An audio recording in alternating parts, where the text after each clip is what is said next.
അതിവേഗ റെയിൽ എന്ന ഒരു സംവിധാനത്തോട് സമരസമിതി എതിരല്ല. ഞങ്ങൾ അന്ന് തന്നെ പറഞ്ഞിരിക്കുന്ന കാര്യമുണ്ട്. ഈ സിൽവർ ലൈൻ ഞങ്ങൾ എതിർക്കാനുണ്ടായ കാരണം അത് കേരളത്തിൽ 100,000-ഓളം ആളുകളെ കുടിയിറക്കണം, പരിസ്ഥിതിക്ക് വലിയ ആഘാതം ഉണ്ടാക്കും. ഡെൻസ്ലി പോപ്പുലേറ്റഡ് ആയിട്ടുള്ള കേരളത്തിൽ സംബന്ധിച്ചിടത്തോളം അങ്ങനെ ഇടയ്ക്കൊരു പാത കടന്നു വരുന്നത് വലിയ പരിസ്ഥിതി പ്രശ്നങ്ങളുണ്ടാവും, നീരൊഴുക്കിനെ തടയും. അതിനെ ഏത് രീതിയിൽ റിഹാബിലിറ്റേറ്റ് ചെയ്യാൻ കഴിയുമെന്നുള്ളത് പോലും ഒരു സംശയത്തിൻ്റെ നിഴലിലാക്കിക്കൊണ്ടാണ് ആ പദ്ധതി കടന്നു വന്നത്. അപ്പോൾ പരിസ്ഥിതിയുടെ ആഘാതം കുറയ്ക്കുക, മണ്ണിനും മനുഷ്യനും ഗുണപരമായിട്ടുള്ള അർത്ഥത്തിൽ എന്ന് പറഞ്ഞാൽ അവർക്ക് ഗുരുതരമായ ഭവിഷ്യത്തില്ലാത്ത അർത്ഥത്തിലുള്ള ഒരു വികസന സംവിധാനത്തെക്കുറിച്ചാണ് ഞങ്ങളന്ന് സമരം ചെയ്തത്. ഇപ്പോൾ വേഗറയിൽ എന്ന് പറഞ്ഞത് അന്ന് ഞങ്ങൾ പറഞ്ഞിട്ടുള്ള ഒരു റെമഡി, ഓൾറെഡി സദേൺ റെയിൽവേ 3-4 ട്രാക്കുകൾ പ്രൊപ്പോസലുണ്ട്. ആ ട്രാക്കുകളിലൊന്ന് വേഗറയിലായിട്ട് പരിണമിപ്പിക്കണമെന്നാണ് അന്ന് ഞങ്ങൾ പറഞ്ഞ റെമഡി. ഇപ്പോഴും ഞങ്ങൾ അതിൽ ഉറച്ചു നിൽക്കുന്നു. പിന്നെ വികസന രംഗത്ത് ചില പ്രയാസങ്ങൾ സ്വാഭാവികമാണ്. ആ ലെസ്സർ ഈവിൾ എന്ന് പറയുന്ന ആ അർത്ഥത്തിൽ നിന്നുകൊണ്ട് ഉള്ള ജനപക്ഷ വികസനങ്ങളെ ഞങ്ങൾ എപ്പോഴും സപ്പോർട്ട് ചെയ്യും.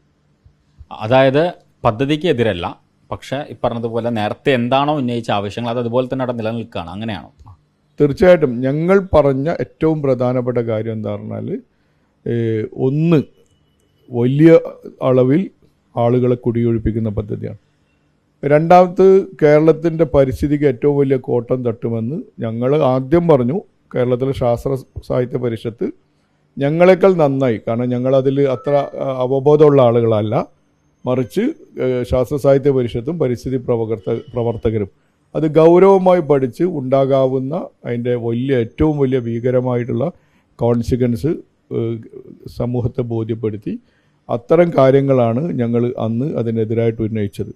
യഥാർത്ഥത്തിൽ അങ്ങനെ ഒരു പാത, പ്രത്യേകിച്ച് അതിൽ വേറൊരു കാര്യം കൂടി ഉണ്ടായിരുന്നു. സത്യത്തിൽ അത് മീറ്റർ ഗേജാണ്, സ്റ്റാൻഡേർഡ് ഗേജാണ്. Indian railway most of the part broad ഗേജാണ്. ആ സ്റ്റാൻഡേർഡ് ഗേജിൽ നിന്നും ബ്രോഡ് ഗേജിലേക്ക് എൻ്റർ ചെയ്യുക എന്നുള്ളത് തന്നെ പ്രയാസമാണ്. അപ്പോൾ യഥാർത്ഥത്തിൽ ഒരു മുന്നൊരുക്കമില്ലാത്തൊരു പാതയായിരുന്നത്. അതിലേറെ അത് പരിസ്ഥിതിക്ക് വലിയ കോട്ടം തട്ടുന്നതായിരുന്നു. എന്ന് പറഞ്ഞാൽ ഞങ്ങൾ ഇപ്പോഴും ഉറപ്പിച്ച് പറയുന്നു, വേഗറയിൽ എന്ന് പറയുന്ന ഒരു സംവിധാനത്തിന് ഞങ്ങൾ എതിരല്ല. പക്ഷേ ആ വേഗറയിൽ എങ്ങനെ വന്നാലും പരിസ്ഥിതിക്കും മനുഷ്യനും കോട്ടം തട്ടുന്ന അർത്ഥത്തിലേക്ക് വരികയാണെങ്കിൽ അത് ഗൗരവമായിട്ടുള്ള സമരങ്ങളെ ക്ഷണിച്ചു വരുത്തുന്നതായിരിക്കും. അപ്പം കഴിഞ്ഞ സർക്കാരിൻ്റെ കാലത്തെ കേരളയിൽ അത് ഒരുപക്ഷെ ഈ ജനങ്ങളെ വേണ്ട വിധത്തിൽ പറഞ്ഞു ബോധ്യപ്പെടുത്താൻ പറ്റാതിരുന്നത് വലിയൊരു പരാജയമായിട്ടാണോ കാണുന്നത്? ഒരുപക്ഷെ ഇനിയിപ്പം പുതിയൊരു പദ്ധതി വരുന്ന സമയത്ത് ഗുണഭോക്താക്കളായിട്ടുള്ള അല്ലെങ്കിൽ അവിടെ പ്രദേശത്തുള്ള ആളുകൾ, വീട് ഒഴിയുന്ന ആളുകൾ ചിലപ്പം സ്വാഭാവികമായിട്ടും അത്തരം നടപടികളൊക്കെ ഉണ്ടാകും. അപ്പം അവരെ പറഞ്ഞ് ബോധ്യപ്പെടുത്താൻ സാധിക്കണം. തീർച്ചയായിട്ടും ഏറ്റവും പ്രധാനപ്പെട്ട ഒരു വസ്തുത, ഒരു വികസന പ്രവർത്തനങ്ങൾക്ക് വരുമ്പം ഞങ്ങളതിന് ഏറ്റവും വളരെ മനോഹരമായിട്ട് പറഞ്ഞൊരു കാര്യമുണ്ട്. വികസനം എന്ന് പറഞ്ഞാൽ നാട്ടിൻ്റെ വികസനം, നാട്ടിൻ്റെ കുതിപ്പാണ്.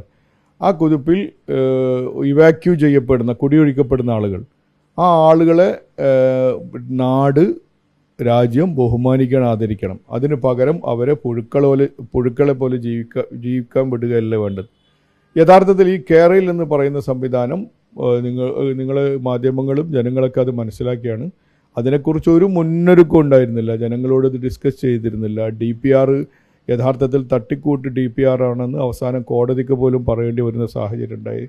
എൻവയോൺമെൻറ്റ് ഒരു പഠനങ്ങൾ തീരെ യഥാർത്ഥത്തിലുള്ള ഒരു ഏറ്റവും അംഗീകൃത ഏജൻസി ആയിരുന്നില്ല ആ പഠനങ്ങൾ നടത്തിയിരുന്നത്. എന്തോ ഒരു കാര്യം പെട്ടെന്ന് സാധിപ്പിച്ചെടുക്കേണ്ടത് നിർബന്ധമാണ് എന്നുള്ള രൂപത്തിൽ ജനങ്ങളെ ഇരുട്ടിലാക്കി നിർത്തി ഒരു ദുരന്ത വികസനം കൊണ്ടുവരുന്ന ആ സംവിധാനത്തെയാണ് ഞങ്ങൾ എതിർത്തത്. പദ്ധതിയുമായിട്ട് സർക്കാർ മുന്നോട്ട് പോവുകയാണെങ്കിൽ എന്തായിരിക്കും ഒരു സമരസമിതി, ഇത്രയും കാലം കേരളത്തിന് വേണ്ടി സമരം നടത്തിയ ആളുകൾ എന്ന നിലയ്ക്ക് നിങ്ങൾക്ക് സർക്കാരിനോട് പറയാനുള്ള ഏതെങ്കിലും തരത്തിലുള്ള ഒരു ചർച്ചകളൊക്കെ വേണം എന്നൊരു ആവശ്യം കൂടി ഉണ്ടാവുമോ? തീർച്ചയായിട്ടും. ഈ പാത കടന്നു പോകുന്ന ആ അലൈൻമെൻറ്റ് ഏരിയയിലുള്ള ജനങ്ങളുമായിട്ട് സർക്കാർ ഈ കാര്യങ്ങളെക്കുറിച്ച് ഡിസ്കസ് ചെയ്യണം. അവർക്ക് വരാനിരിക്കുന്ന ദുരന്തങ്ങൾ ഉണ്ടാവാം, അത് നമ്മൾ ഇല്ലാതൊരു വികസനം നടക്കുമെന്ന് പറയുന്നില്ല, മറിച്ച് ദുരന്തത്തിൻ്റെ തോത് കുറച്ചുകൊണ്ട് അല്ലെങ്കിൽ കുടിയിറക്കലിൻ്റെ ഒക്കെ തോത് കുറച്ചുകൊണ്ട് ഏറ്റവും നന്നായി ഞങ്ങൾക്ക് തോന്നുന്നത് ഞങ്ങൾ പറഞ്ഞതും ഇപ്പോൾ ഇവിടെ ആവർത്തിക്കുകയാണ്, സദേൺ റെയിൽവേയുടെ 3rd and 4th ട്രാക്കിൽ ഒന്നിൽ വേഗറയിലാക്കാവുന്നതാണ്. മറ്റു കാര്യങ്ങളൊക്കെ ഏതാണോ അലൈൻമെൻറ്റ്, ആ അലൈൻമെൻറ്റിലെ ജനങ്ങളോട് ഡിസ്കസ് ചെയ്യണം. അത് പരിസ്ഥിതിക്കുണ്ടാകുന്ന ആഘാതങ്ങളെക്കുറിച്ച് ചർച്ച ചെയ്യണം. കേരളീയ സാമൂഹിക ജീവിതത്തിൽ അതെന്തുമാത്രം ദുരന്തങ്ങളുണ്ട് എന്ന് ഫോർജി ചെയ്യാൻ പറ്റണം. ആ രീതിയിൽ ഒരു നല്ല വഴി വരുന്നതിന് ഞങ്ങൾ തടയുന്നില്ല.